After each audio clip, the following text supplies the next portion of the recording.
நாம் தமிழ்ச்சியின் சார்பாக ஸ்ரீபெரும்புதூர் சட்டமன்ற தொகுதி வேட்பாளராக அறிவிக்கப்பட்டிருக்கீங்க. இதை எப்படி பார்க்குறீங்க? முதல்ல நான் ரொம்ப பெருமையாக பார்க்குறேன். ஸ்ரீபெரும்புதூர் தொகுதியில் நான் ஒரு சாதாரண குடும்பத்திலிருந்து மக்களின் வேட்பாளராக நான் முன்னாடி வந்திருக்கேன். இப்போ வந்து இரட்டைமலை சீனிவாசன் அவர்கள் பேச்சு அப்படிங்கிறதுனால உங்களுக்கு இந்த வாய்ப்பு கிடைச்சிருக்கா இல்லை எப்படி? இது அப்படியெல்லாம் இல்லை. இப்போ வந்து ஸ்ரீபெரும்புதூர் சட்டமன்றத்தில் நிறைய பிரச்சனைகள் இருக்கலாம். அது வந்து ஒரு இண்டஸ்ட்ரியல் ஏரியாவாக இருக்குது. வடமாநிலத்தவர் வந்து நிறைய வேலை பார்க்குறாங்க. அந்த தொகுதியில் வந்து என்னென்ன சிக்கல்கள் இருக்குது? இப்போ நிறைய இண்டஸ்ட்ரியல் இருக்குது, எங்கள் வீட்டுக்கு பின்னாடி கூட இருக்குது. ஃபஸ்ட்டு அது எங்களோட இடம், அது எங்களுக்கு தான் பாதியாச்சும் கொடுக்கணும் வேலை வாய்ப்பு, ஆனால் எங்களுக்கு கொடுக்க மாட்டாங்க. நிறைய லேபர்ஸ் வந்து வட மாநிலத்திலேருந்து கூப்பிட்டு வராங்க. அவங்களோட பேசியும் நமக்கு புரியல, நம்ம பேசுறது அவங்களுக்கு புரியலன்னும் பொழுது எல்லா பெண்களும் வர்றதுக்கு பயப்படுறாங்க. அவங்க ஏதாச்சும் மிஸ்பிஹேவ் பண்ணுவாங்களா?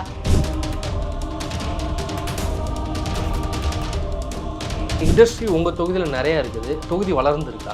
இல்லை, இண்டஸ்ட்ரியல் தான் அதிகமாகுது. அதனால் காற்று மாசுபடுது, நிலம் மாசுபடுது. எங்கள் ஊரில் வந்து 10th 12th பசங்க படிக்கிறாங்க, அது வரைக்கும் தான் படிக்கிறாங்க. பக்கத்தில் கம்பெனி இருக்குது, நம்ம அதில் போய்க்கலாம். அந்த தோட்டு தான் கம்பெனிஸ்க்கும் நிறைய ஹைரார்கி இருக்குது, மேனேஜர் ஹெச்ஆர்ன்ற மாதிரி. அதுக்கு போக மாட்டாங்க எல்லாருமே. அந்த மேன் பவர் அது எனக்கு விருப்பம் கிடையாது.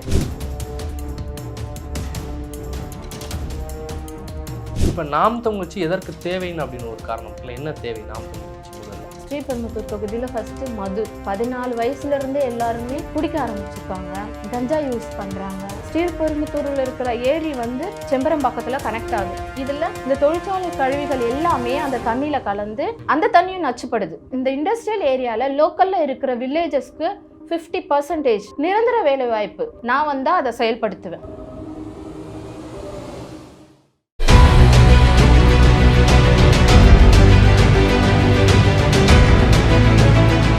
சாட்டை நேயர்களுக்கு வணக்கம். இன்றைய நேர்காணலில் நம்முடன் இணைந்திருக்கா ஸ்ரீபெரும்புதூர் சட்டமன்ற தொகுதியின் வேட்பாளர் தாத்தா இரட்டைமலை சீனிவாசன் அவர்களின் பேச்சு ஆய்வில் நிறைஞர் சிந்து அவர்கள். அக்கா வணக்கம். வணக்கம். நலமா இருக்கீங்களாக்கா? நல்லா இருக்கு, நீங்க நல்லா இருக்கீங்களா? நலமா இருக்கேங்க்கா.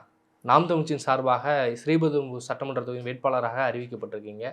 இதை எப்படி பார்க்குறீங்க? முதல்ல நான் ரொம்ப பெருமையாக பார்க்குறேன். அதுவும் அண்ணா என் பேர் அறிவித்தது நாங்கள் ரொம்ப சந்தோஷமாகவும் இருக்கோம். ஸ்ரீபெரும்புதூர் தொகுதியில் நான் ஒரு சாதாரண குடும்பத்திலிருந்து மக்களின் வேட்பாளராக நான் முன்னாடி வந்திருக்கேன். என்ன மாதிரி இருக்கிறவங்களுக்கு நிறைய பேருக்கு நான் உதவி செய்யணும்னு பெருமையாக நினச்சி முன்னாடி வந்து நான் இந்த சட்டமன்ற வேட்பாளராக நான் நிற்கிறேன். இப்போ வந்து இரட்டைமலை சீனிவாசன் அவர்கள் பேச்சு அப்படிங்கிறதுனால உங்களுக்கு இந்த வாய்ப்பு கிடைச்சிருக்கா இல்லை எப்படி? இது அப்படியெல்லாம் இல்லை, அது தாத்தாவை டிபெண்ட் பண்ணி எங்களுக்கு கொடுக்க கிடையாது. எங்கள் வீட்டுக்காரு 2016 இந்த கட்சிக்காக நிறைய உழைச்சிருக்காங்க. நான் திருமணம் ஆகிட்டு 2023 தான் இந்த கட்சி பற்றியும் இந்த கொள்கையை பற்றியும் எங்களுக்கு தெரியும், எனக்கு தெரியும். நான் இதில் எனக்கு பிடிச்சிருக்கு, நான் இருக்கட்டுமான்னு கேட்டேன். அவங்களும் அவங்க தலைமையில் கேட்டு ஓகே நீங்கள் படிச்சிருக்கீங்க, நீங்கள் நல்லா லீட் பண்ணுவீங்கன்ற ஒரு நம்பிக்கையில் எனக்கு கொடுத்துருக்காங்க. எங்களோட ஹிஸ்ட்ரியை பார்த்து எங்களுக்கு கொடுக்க கிடையாது. இப்போ வந்து நீங்கள் கட்சி 2023 காலகட்டத்தில் பார்க்குறீங்க. எப்படி முதல்ல சீமான் அவர்கள் உங்களுக்கு அறிமுகமானார், இல்லை இந்த கட்சி எப்படி அறிமுகமாச்சு? முத அண்ணா பார்த்தது என்னோட திருமணத்தில். அது பிறகு என் கணவர் எங்கெங்கே பிரச்சாரத்துக்கு இல்லை கூட்டத்துக்கு போகிறாரோ அதை வந்து டிஸ்கஸ் பண்ணுவார் என்னோட. இதெல்லாம் நடந்துச்சு, இது நிறைய ஆர்கியூமெண்ட் எங்கள் 2 பேருக்குள்ளேயும் நடக்கும். அது சித்தாந்தத்தின் அடிப்படையில். ஆமாம், அது போல தான். இல்லை நீ சொல்கிறது கரெக்ட், இல்லை நான் சொல்கிறது கரெக்ட். இது எல்லாமே இந்த அரசியல்ன்ற என்னோட லைஃப்பில் ஸ்டார்ட் பண்ணது என் கணவர் தான். அவரோட மூலமாக தெரிஞ்சது. அண்ணாவோட கொள்கையும் அவங்களோட பேச்சு திறமையும் எனக்கு ரொம்ப பிடிச்சி நான் வந்தேன். இப்போ வந்து ஸ்ரீபெரும்புதூர் சட்டமன்றத்தில் நிறைய பிரச்சனைகள் இருக்கலாம். அது வந்து ஒரு இண்டஸ்ட்ரியல் ஏரியாவாக இருக்குது. தமிழ்நாடு முழுவதும் இருந்து பல நபர்கள் அங்கே வந்து வேலை பார்க்குறாங்க. வடமாநிலத்தவர் வந்து நிறைய வேலை பார்க்குறாங்க. அந்த தொகுதியில் வந்து இந்த சிக்கல்லாம் என்னென்ன சிக்கல்கள் இருக்குக்கா? ஸ்ரீபெரும்புதூர் தொகுதியை பற்றி நிறைய பிரச்சனை இருக்குது. ஸ்ரீபெரும்புதூர் தொகுதியோட கடைசி கிராமம் தான் நான் இருக்கிற கிராமம், வடக்குப்பட்டு. அங்கேயும் இப்போ நிறைய இண்டஸ்ட்ரியல் இருக்குது, எங்கள் வீட்டுக்கு பின்னாடி கூட இருக்குது. அங்கே வேலை பார்க்குறவங்களுக்கு வந்து ஃபஸ்ட்டு அது எங்களோட இடம், வடக்குப்பட்டு கிராமத்தோட இடம். அது எங்களுக்கு தான் பாதியாச்சும் கொடுக்கணும் வேலை வாய்ப்பு, ஆனால் எங்களுக்கு கொடுக்க மாட்டாங்க. நாங்கள் எங்கள் ஊர்லேயும் படிச்சிருக்காங்க, எங்கள் ஊர்லேயும் நல்லா வேலை செய்யக்கூடிய பிள்ளைகளும் இருக்காங்க. அவங்களுக்கு முன்னுரிமை கொடுக்க மாட்டாங்க. இடமும் நாங்கள் கொடுக்குறோம், அவங்களோட தேவைகள் எல்லாம் கன்ஸ்ட்ரக்ஷன் ஒர்க்கு அதுக்கெல்லாம் எடுத்துக்கிறாங்க. ஹையர் போஸ்டிங் போடும்பொழுது எங்கள் பிள்ளைகளுக்கு யாருக்குமே அதை கொடுக்கல. இது பெரிய பிரச்சனை. அது இல்லாமல் அது எல்லாமே இண்டஸ்ட்ரியல் ஏரியான்றது ப்ரொடக்ஷன் கம்பெனி தான் நிறைய இருக்குது. அப்போது அதோட நிறைய வேஸ்ட் எல்லாம் ரோட்லேயே இருக்கும். நானே பார்த்துருக்கேன். ஒரகடம் டு காஞ்சிபுரம் போகிற வழியில் ரோட்லேயே கொட்டி வச்சுருப்பாங்க கழிவுகள் எல்லாம், பிளாஸ்டிக்ஸு, கண்ணாடி. அது ரோட்டில் போடுறது நடக்கிற பாதையிலேயே வரும், வண்டி போனா காத்துல கண்ணுல அடிக்கும், ஆக்சிடென்ட் ஆகும். இது நிறைய பிரச்சனை இருக்கு சொல்றதுக்கு. இதெல்லாம் மாத்தணும்னு நான் வந்திருக்கோம். இப்ப மற்ற தொகுதி வேட்பாளர்கிட்ட எல்லாம் பேசும்போது எங்க ஊர் பகுதியில வந்து எந்த ஒரு இண்டஸ்ட்ரியலே கிடையாது, எங்க பகுதிக்கு வளர்ச்சி இல்லைன்னு சொல்றாங்க. ஆனா இண்டஸ்ட்ரி உங்க தொகுதியில நிறைய இருக்குது. தொகுதி வளர்ந்துருக்கா? இல்ல, இண்டஸ்ட்ரியல் தான் அதிகமாகுது. அதனால காற்று மாசுபடுது, பக்கத்திலே இருக்கிற வயல்கள் நிலம் மாசுபடுது. அதனால வர இப்போ எங்க ஊர்ல இருக்கிற, நான் எல்லாமே எங்க ஊரை பத்தி தான் நான் சொல்றேன். இது உண்மை. எங்க ஊர்ல வந்து 10th 12th பசங்க படிக்கிறாங்க, அது வரைக்கும் தான் படிக்கிறாங்க. பக்கத்துல கம்பெனி இருக்கு, நாம அதுல போய்க்கலாம். அந்த தோட்டு தான் கொஞ்சம் ஹையரா படிக்கணும். அதை படிச்சுட்டு மேல் கம்பெனிஸ்க்கும் நிறைய ஹையரார்கி இருக்கு, மேனேஜர் ஹெச்ஆர்ன்ற மாதிரி. அதுக்கு போக மாட்டாங்க எல்லாருமே. அந்த மேன் பவர் 8 hours ஒர்க்கர்ஸ், அதுக்காக தான் அது நிறைய பேர் எங்க ஊர்ல இருந்து போறாங்க. அது எனக்கு விருப்பம் கிடையாது. நாங்க இடம் கொடுக்குறோம், நாங்க எல்லாம் கட்டி அந்த கன்ஸ்ட்ரக்ஷன் ஒர்க் எல்லாம் நாங்க ஹெல்ப் பண்ணி முடிக்கிறாங்க. ஆனா அதோட போஸ்டிங் கொடுக்கும்போது எங்களை தேர்வு செய்ய மாட்டேங்கிறாங்க. அது எனக்கு கஷ்டமாவும் இருக்கு, அது எனக்கு பிடிக்கவும் இல்லை.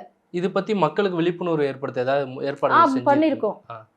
இப்பதான் கொஞ்சம் ஆரம்பிச்சிருக்கோம், அவங்களும் கேட்க ஆரம்பிச்சிருக்காங்க. அதனோட விளைவு 2026 எலெக்ஷன்ல உங்களுக்கு தெரியும். இப்ப நாம் தமிழ் சார்பாக போட்டி போடுறீங்க, ஒருவேளை நீங்க அந்த தொகுதியில வெற்றி பெற்றா என்ன மாதிரியான வளர்ச்சிகள் அந்த பகுதி கிடைக்கும் நினைக்கிறேன்? கண்டிப்பா. நான் ஒரு சாதாரண குடும்பத்துல இருந்து வந்திருக்கேன். எனக்கு அரசியல் பின்புலம் எதுவுமே கிடையாது, என் கணவருக்கும் கிடையாது. நாங்க டெய்லி லெகசி இருக்கு, ஆனா அது அரசியலா நீங்க யூஸ் பண்ணல. என் வீட்டுக்காரு வேலை செய்யறாங்க, அதோட ஏர்னிங் வச்சு நாங்க இருக்கோம். எங்கள்கிட்ட நிறைய பேங்க் பேலன்ஸும் இல்ல. நான் பெருசா வெளியே போனதும் கிடையாது. இது தடவை நான் வெளியே வரேன்னா அப்போ எனக்கு தெரியும் நாங்கள் என்னென்ன ஃபேஸ் பண்ணியிருக்கோம். ஒரு கவர்மெண்ட் ஆஃபீஸ்க்கு போனால் என்ன ஃபேஸ் பண்ணியிருக்கோம், இப்போ டிராஃபிக்கில் என்ன ஃபேஸ் பண்ணியிருக்கோம். அந்த ஊரில் இருக்க இண்டஸ்ட்ரியல் நானே படிச்சுட்டு கேட்கும்பொழுது எனக்கு தர மாட்டாங்க. இல்லை, இப்போ வேக்கன்சி இல்லைன்னு தான் சொல்லியிருக்காங்க. ஸோ அதெல்லாம் நான் ஃபேஸ் பண்ணும் பொழுது நான் அதை என் மக்களுக்கு நான் அந்த கஷ்டத்தை கொடுக்க மாட்டேன். நான் பட்டினது அவங்க கஷ்டப்படக்கூடாது, அவங்களுக்காக தான் நான் பேச வந்திருக்கேன். இல்லை, இப்போ எல்லா அரசியல்வாதியுமே நான் வந்து பொதுமக்களோட கஷ்டம் எனக்கு தெரியும், நாங்கள் படுற கஷ்டம் தான் அவங்களுக்கு படுறாங்க, அதை காமிக்க மாட்டோம்னு சொல்கிறீங்க. மற்ற கட்சிகள் வந்து நீங்கள் எப்படி வேறுபடுறீங்க நாம் தமிழர்? கண்டிப்பாக நாங்கள் வேறுபட்டு இருக்கிறதுனால தான் நாங்கள் இப்போ தனியாக தெரிகிறோம். நாங்கள் இத்தனை வருஷமாக கூட்டணியே வைக்கலை, நாங்கள் இப்போ தனியாக தெரியறதுக்கு காரணமும் அதுதான். என்னை மற்ற கட்சியோட ஒப்பிடாதீங்க, நாங்கள் வேற, அவங்க எங்களை பார்க்கக்கூடாதுன்னு கிடையாது. நான் அந்த கஷ்டத்தை அனுபவிச்சிருக்கிறேன். நான் எங்கள் வீட்டு பக்கத்தில் நான் மூவ் ஆகி வேற எங்கேயும் போகிறது கிடையாது. அதுதான் எங்கள் நேட்டிவ்ன்ற போது அதுதான் அங்கே தான் இருக்க போகிறோம். ஏன்னா எல்லாருமே ஈஸியாக வந்து பார்க்கலாம், அடுத்த தெருவில் இருக்கிறவங்கள வந்து பார்க்கலாம், பக்கத்தில் இருக்கிறவங்கள வந்து பார்க்கலாம். நாங்கள் எங்கேயும் போக போகிறது கிடையாது. நான் ஒரு அப்பாயின்மெண்ட்டு இல்லை, இவங்களெல்லாம் தாண்டி தான் வந்து என்னை பார்க்கணுன்றது எனக்கு பிடிக்காது, அதை நாங்கள் செய்யவும் மாட்டோம். இப்போ நாம் தமிழ் கட்சி எதற்கு தேவைன்னு அப்படின்னு ஒரு காரணம் இருக்குல்ல, என்ன தேவை நாம் தமிழ் கட்சி? முதல்ல நாம் தமிழர் கட்சி தான் தேவை இந்த நாட்டுக்கு. இப்போ இருக்கிற அரசியல் கட்சி எல்லாருமே அவங்களோட தேவைக்கு அரசியல் பண்றாங்க.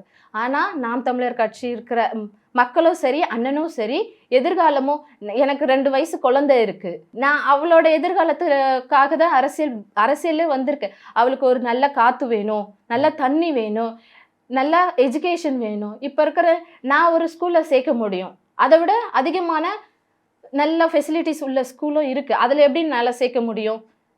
எல்லாருக்கும் ஈக்குவலா, எல்லாருக்கும் எது கிடைச்சாலும், எது தேவை, அத்தியாவசிய தேவை, மருத்துவம், கல்வி, வேளாண்மை, இது 3மே எல்லாருக்கும் ஈக்குவலா கிடைக்கணும்ன்றது தான் நாம் தமிழர் கட்சியோட முதன்மை கொள்கை. எல்லா கட்சிகளுமே இதை சொல்றாங்க, ஆனா செய்யறாங்களா? அதை நீங்க எப்படி செயல்முறைப்படுத்துவீங்க? நீங்க 5 வருஷம் எங்களுக்கு கொடுங்க, நாங்க செய்யறோமா இல்லையான்னு பார்த்துட்டு நீங்க அடுத்த 5 வருஷத்துல உங்களுக்கு தான் ஈஸியா ஓட்டு போட்டு மாத்துற அதிகாரம் இருக்குல்ல, நீங்க மாத்திக்கோங்க. இல்ல, ஒரு சில செயல் திட்டங்கள் வச்சிருப்பீங்களா, இதெல்லாம் நாங்க வந்தா கண்டிப்பா செய்வோம், மதுவிலக்கு போன்றதெல்லாம் சீமான் அவர்கள் தொடர்ந்து மேடையில வந்து சொல்லிக்கிட்டு இருக்காங்க. நீங்க உங்க ஸ்ரீபெரும்புத்தூருக்குன்னு ஒரு கனவு வச்சிருப்பீங்க, இதெல்லாம் என்னுடைய தொகுதியில நான் செய்யணும் அப்படின்னு. அந்த கனவு என்ன உங்களுடைய கனவு? ஸ்ரீபெரும்புத்தூர் தொகுதியில ஃபர்ஸ்ட் மது. இப்போ 14 வயசுல இருந்தே எல்லாருமே குடிக்க ஆரம்பிச்சிருக்காங்க, கஞ்சா யூஸ் பண்றாங்க. இதுக்காக அங்க இருக்கிற ஒரு போலீஸ் ஸ்டேஷன், ஒரகடத்தில் இருக்கிற போலீஸ் ஸ்டேஷன்ல நிறைய போலீஸ் இல்லை, அதை நாங்கள் நிறைய பேர் ஆக்குவோம். செகண்ட் ஒன் வந்து ஸ்ரீபெரும்புத்தூரில் இருக்கிற ஏரி வந்து செம்பரம்பாக்கத்தில் கனெக்ட் ஆகுது. இதில் இந்த தொழிற்சாலை கழிவுகள் எல்லாமே அந்த தண்ணியில் கலந்து அந்த தண்ணியும் நச்சுப்படுது. இதுக்காக கரெக்டாக ப்ராப்பரான அந்த இப்போ ஒரு இண்டஸ்ட்ரியிலேருந்து ரிலீஸ் ஆகிற எந்த வேஸ்ட்டுமே ஒரு ப்ராப்பர் ஸ்டெப்ஸ் ஃபாலோ பண்ணி தான் அவங்க ரிலீஸ் பண்ணணும், ஒரு சுத்தரிப்பு முறையில். அதை பண்ணாமல் ஆனா சர்டிஃபிகேட் வச்சிருக்காங்க அவங்க, நாங்க பண்ணி தான் ரிலீஸ் பண்றோன்ற சர்டிஃபிகேட் இருக்கு. ஆனா அந்த ஸ்டெப்ஸ் அவங்க ஃபாலோ பண்ண மாட்டேங்கிறாங்க, டைரக்டா விட்டுடுறாங்க. அதை சுத்திகரிச்சு அங்க பெரியவங்க எல்லாம் நடக்கிறதுக்காக நடப்பாதை வச்சு பூங்கா அமைக்கணும். தேர்டு, இந்த இண்டஸ்ட்ரியல் ஏரியால லோக்கல்ல இருக்கிற வில்லேஜஸ்க்கு 50% வேலைவாய்ப்பு, நிரந்தர வேலைவாய்ப்பு. அதுல வந்து கான்ட்ராக்ட் பேஸ்டும் இருக்காங்க.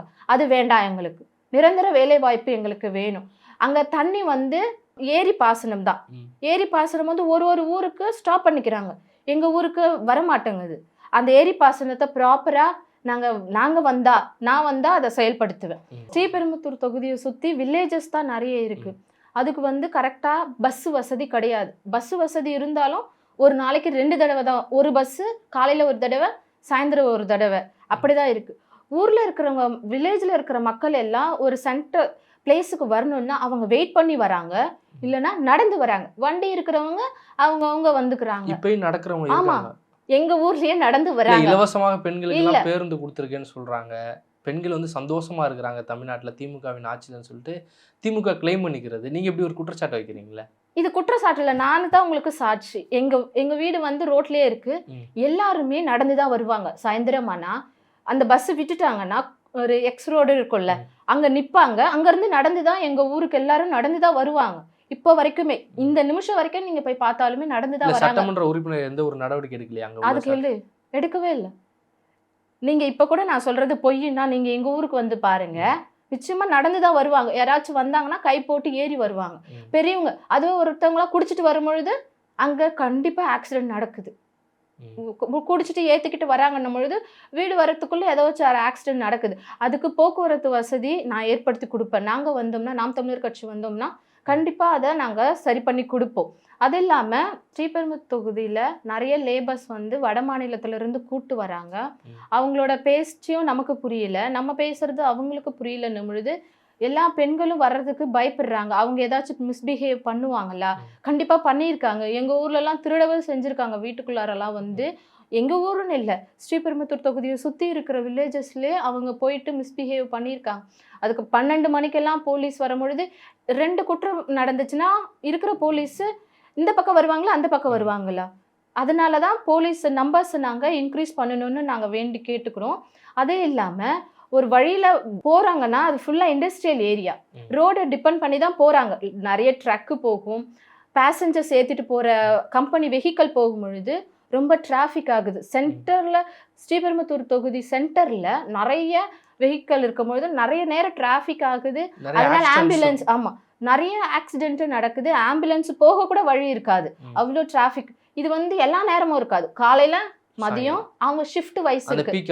நோ, ஷிஃப்ட் வைஸ் இருக்கு. ஒரு கம்பெனினா 3 ஷிஃப்ட் இருக்கும், மார்னிங், ஆஃப்டர்நூன், நைட்டுன்னு. அப்போ அந்த எந்தெந்த ஷிஃப்ட்டுக்கு வண்டி வெளியே வருதோ அந்த எல்லா ஷிஃப்ட்டுக்குமே ரொம்ப டிராஃபிக்காக. நம்ம 2 வீலரில் போகும்பொழுது நமக்கே பயமாக இருக்கும். ரொம்ப ரேஷ் டிரைவிங் பண்ணிக்கிட்டு, லாரியாக இருக்கட்டும், போட்டுக்கிட்டு ஓட்டிட்டு போவாங்க. அதெல்லாம் அவாய்ட் பண்ணிடணும் கண்டிப்பாக. அதனால தான் ஆக்சிடென்ட் நிறைய நடக்குது. இது எல்லாமே நாங்கள் ஸ்ரீபெரும்புத்தூர் தொகுதியில் நாம் தமிழர் கட்சி சார்பாக நான் வெற்றி பட்டால் கண்டிப்பாக உங்களுக்கு எல்லாத்துக்கும் நான் செய்வேன். அதே மாதிரி இப்போ சீமானவர்கள் வந்து ஆணுக்கு பெண் சரிபாதின்னு சொல்லி 117 சீட்டு 117 இடங்கள் வந்து கொடுக்குறாரு. இது எந்த வகையில் கட்சிக்கும் நாட்டிற்கும் பயனளிக்கும்னு நினைக்கிறீங்க? இது எந்த வகையில் நீங்கள் கேட்குறீங்கன்னு எனக்கு புரியல. எல்லா கட்சியிலையும் அவங்க ஆணுக்கு பெண் சமம் அப்படின்னு சொல்றாங்க. இது வரைக்கும் யாருமே செஞ்சதில்லை. ஆனா அண்ணா அவங்க செய்வாங்க. ஆனா அது எந்த ஸ்டேஜ்லயும் அதை மென்ஷன் பண்ணது கிடையாது. நான் கொடுக்குறேன் அப்படின்னு சொல்லி அவங்க மென்ஷன் பண்ணதே கிடையாது. இது மூலமா எனக்குமே ஒரு ஆப்பர்ச்சுனிட்டி கிடைச்சிருக்குல்ல. இப்ப 117 பெண்கள்ன்றதுனாலதான் நான் வந்திருக்கேன். இல்ல ஆண்கள் என்றால் நான் வந்திருக்க மாட்டேன். என்ன போல எனக்கு இது புதுசு. என்ன போல இருக்கிற நிறைய பெண்களை நான் சந்திச்சிருக்கேன் மாநாட்டுல. இது எனக்கு புது அனுபவமா இருக்கு. நாம மக்களுக்காக செய்யணும்ன்றது என்ன போல இருக்கிற நிறைய பெண்களுக்கு இது ஒரு ஆப்பர்ச்சுனிட்டியா இருக்கு. இப்ப எம்ஃபில் வரை நீங்க வந்து படிச்சிருக்கீங்க. நீங்க வந்து இந்த களத்துல, அரசியல் களத்துல ஒரு அடுத்த தேர்தல் பிரச்சாரம் இருக்கு, ஒரு மாத காலம் வெயில்ல கஷ்டப்படணும், இதெல்லாம் நினைக்கும் போது ஏன் எதுக்கு அப்படிங்கிற மாதிரி கேள்வி. அப்படிலாம் இல்ல. படிச்சது வந்து யாருக்காச்சும் ஒரு யூஸ் ஆகட்டும். நான் பசங்களுக்கு கிளாஸ் எடுத்துட்டேன். இப்போ அவங்க புரிஞ்சுக்கிறாங்க. இப்போ நான் 12th எடுக்கிறேன்னா என் பசங்க நான் சொன்னா ஆமான்னு சிந்திக்கிறாங்க. சரிங்க மேம், ஓகே நாங்கள் பண்றோம்னு சொல்றாங்க. ஆனா இதுவே நான் நினைக்கிற இந்த கொள்கையோ நான் செயல்படுத்துற திறனையோ எல்லாத்தையும் எடுத்துட்டு போய் பெரியவங்கள்ட்ட சொல்லும் பொழுது அவங்க திரும்பவும் முதல்ல இருந்து தான் சொல்லுவாங்க. எங்களுக்கு தெரிஞ்சது உதயசூரியன் ரெட்டேல. அவங்களுக்கு புரிய வைக்கணும் தான் நான் என் வேலையை விட்டுட்டு நான் இந்த 2 மாசத்துக்கு நான் இங்க அரசியல் களத்துக்கு வந்திருக்கேன். இப்போ வந்து நீங்க 4 முனை போட்டி வந்து களத்துல இருக்குது. திமுக பெரிய கூட்டணியோட இருக்கிறாங்க, அதிமுக ஒரு பக்கம் கூட்டணியோட இருக்கிறாங்க, நாம் தமிழர் தனித்து நிற்கிறீங்க, தாவேகா கூட்டணி இல்லை தனித்து நிற்கிறாங்களான்னு தெரியல. இப்போ ஆனால் 4 முனை போட்டி அப்படிங்கிறது ஸ்ரீபெரும்புதூர் தொகுதி வந்து உங்களுக்கு சவாலா இல்லையா? 4 முனை போட்டியில நீங்க நாம் தமிழ் வச்சு எப்படி வெற்றி பெறலாம்னு? ரொம்ப சவாலான தொகுதி அது ஸ்ரீபெரும்புதூர் தொகுதி. ஏன்னா இப்போ இருக்கிற பார்ட்டி வந்து ரொம்ப ஸ்ட்ராங்கா இருக்காங்க. அவங்க நிறைய செலவு பண்றாங்க. செலவு பண்றதுன்னா அவங்களோட வந்தா அவங்களுக்கு சாப்பாடு குடிக்க வாங்கி குடிக்கிறாங்க, காசு கொடுக்குறாங்க. ஆனா என்னோட வந்தா கிடையாது. எங்களோட வந்தா பிரச்சாரம் பண்ணணும், மக்களுக்கு எடுத்து சொல்லணும், அவ்வளவுதான். அப்ப யார்கிட்ட அதிகமா போவாங்க? அவங்களோட தான் நிறைய போவாங்க. இப்ப இருக்கிற மக்கள் அரசியல் புரிஞ்சுக்கிட்டாங்கன்னா அவங்கள்ட்ட போக மாட்டாங்க, நம்மளோட தான் வருவாங்க. இதுதான் எங்களுக்கு பெரிய சவால். எங்களோட கொள்கையோ அவங்களுக்கு புரிய வச்சு எங்களோட கூட்டு பயணம் செய்யறது தான் எங்களுக்கு பெரிய சவால். இப்ப பணம் தான் பெரிய சவாலா இருக்குன்னு நினைக்கிறீங்க? பணம் புரிஞ்சுக்கிறது, அந்த மக்கள் புரிஞ்சு, ஆமா, இது ரெண்டுமே புரிஞ்சுக்கிட்டாங்கன்னா நாங்க ஜெயிச்சிருவோம். இப்ப 2026 தேர்தலில் நாம் தமிழ் தமிழ்நாடு முழுவதும் வந்து வெற்றி பெற்றுச்சுன்னா உங்களோட இலக்கு எப்படியா இருக்கும்? அடுத்து உங்களுடைய பயணம் எப்படியா இருக்கும்? நான் சொன்னதுதான், ஃபர்ஸ்ட் சொன்னதுதான், இது எல்லாத்தையும் சரி செஞ்சுட்டு மக்களோட பயணிக்கணும். நான் தனியா பயணிக்க கூடாது. நான் மக்களோட இருந்து அவங்களோட தேவையே அவங்களோட சொல்லுவாங்கல்ல, எம்எல்ஏ ஆயிட்ட பிறகு உங்களெல்லாம் நாங்க மீட் பண்ணவே முடியாது, அது நீங்க வர்றதுக்கு மாத்திரம்தான், ஓட்டு கேட்டு வர்றதுக்கு மாத்திரம்தான். ஆனா நாங்க அப்படி கிடையாது. மாசம் ஒரு தடவை ஒரு கிராமமா 16 கிராமம் இருக்குன்னா 16 கிராமத்துக்கு ஒரு நாள் போயிட்டு நாங்க அவங்களோட தேவைகளை சந்திச்சு அவங்கள இத்தனை நாள் நாங்க உங்களுக்கு ஓட்டு போடாம விட்டதுக்கு அவங்களுக்கு கஷ்டப்படுற மாதிரி, ஐயோ தப்பு செஞ்சுட்டோம், நாங்க உங்களுக்கு ஓட்டு போட்டிருக்கணும்ன்ற மாதிரி நாங்க எங்க வேலையை செய்வோம். அது வேலை இல்லை, எங்களோட டியூட்டி.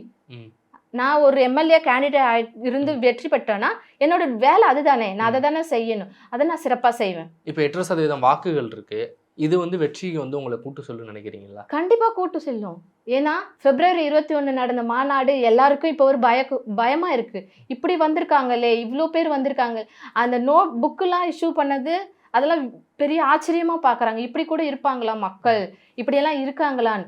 அதெல்லாமே இப்போ இன்ஸ்டாகிராம், ஃபேஸ்புக்கு, ஷார்ட்ஸ், யூடியூப்ல எல்லாமே இந்த கட்சியை பத்தி மட்டும்தான் வந்துகிட்டே இருக்கு. அதுவே எங்களுக்கு ஒரு வெற்றி தானே. நாங்கள் கண்டிப்பா 26ல நாங்க வெற்றி பெறுவோம். உங்களுடைய பயணம் வெற்றி பெற எங்கள் சாட்டையின் சார்பாக வாழ்த்துக்கள். நன்றி. நாம் தமிழ்.